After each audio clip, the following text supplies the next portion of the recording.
Today we will watch A Beautiful Mind. The movie opens at Princeton University in September 1947. We get our first glimpse of John Nash. John Nash arrives at Princeton University as a new graduate student. He is a recipient of the prestigious Carnegie Prize for Mathematics. Though he was promised a single room, his roommate Charles, a literature student, greets him as he moves in and soon becomes his best friend. Nash also meets a group of other promising math and science graduate students, Martin Hansen, Soule, Ainsley, and Bender, with whom he strikes up an awkward friendship. Nash admits to Charles that he is better with numbers than people. We see an unsuccessful attempt of Nash at conversation with a girl at the local bar. The girl suggests John that he buy her a drink. John responds by propositioning her, inviting her to have fluid exchange. And the girl slaps him. Nash is seeking a truly original idea for his thesis paper, and he is under increasing pressure to develop his thesis so he can begin work. A particularly harsh rejection from a woman at the bar is what ultimately inspires his fruitful work in the concept of governing dynamics, a theory in mathematical economics. After the conclusion of Nash's studies as a student at Princeton, he accepts a prestigious appointment at the Massachusetts Institute of Technology, along with his friends Soule and Bender. 5 years later, while teaching a class on calculus at MIT, he places a particularly interesting problem on the chalkboard that he dares his students to solve. When his student Alicia Lard comes to his office to discuss the problem, the two fall in love and eventually marry. On a return visit to Princeton, Nash runs into his former roommate Charles and meets Charles' young niece Marcy, whom he adores. He also encounters a mysterious Department of Defense agent, William Parcher. Nash is invited to a secret United States Department of Defense facility in the Pentagon to crack a complex encryption of an enemy telecommunication. Nash is able to decipher the code mentally to the astonishment of other code breakers. Parcher observes Nash's performance from above, while partially concealed behind a screen. Parcher gives Nash a new assignment, to look for patterns in magazines and newspapers, ostensibly to thwart a Soviet plot. He must write a report of his findings and place them in a specified mailbox. After being chased by the Russians and an exchange of gunfire, Nash becomes increasingly paranoid and begins to behave erratically.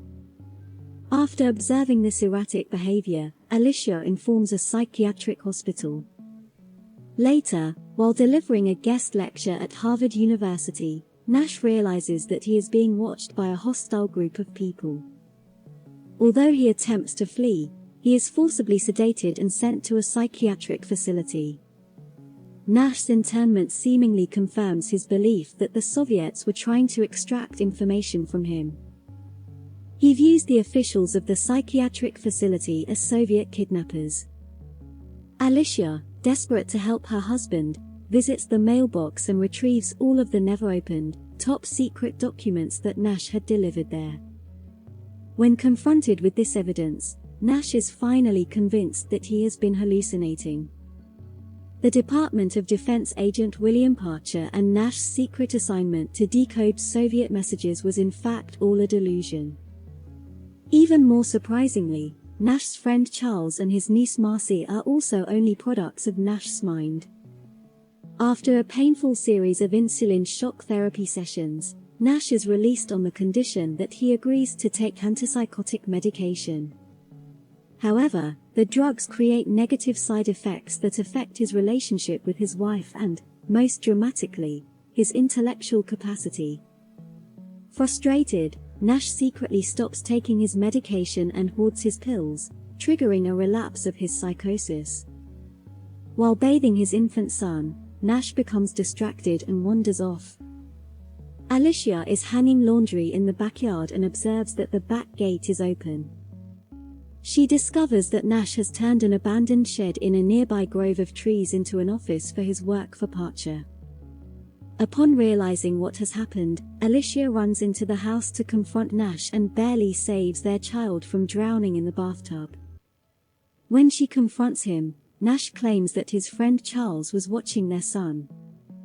Alicia runs to the phone to call the psychiatric hospital for emergency assistance.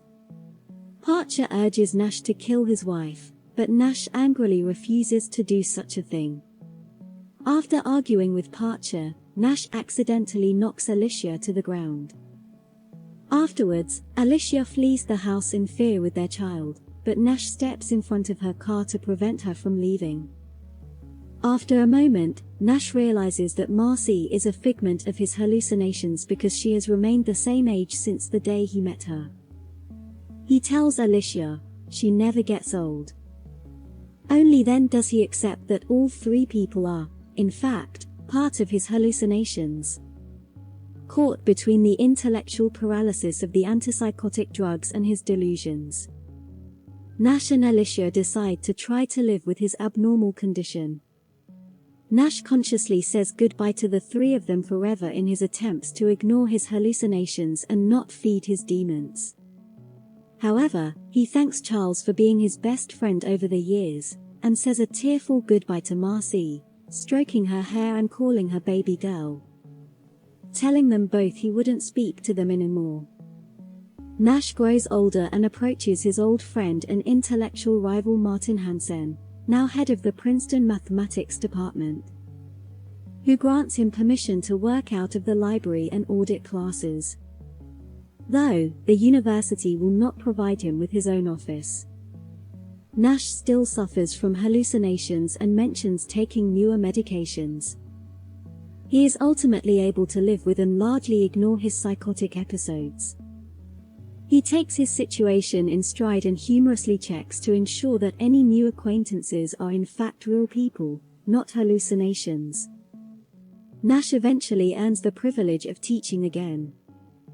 He is honored by his fellow professors for his achievement in mathematics, and goes on to win the Nobel Memorial Prize in Economics for his revolutionary work on game theory.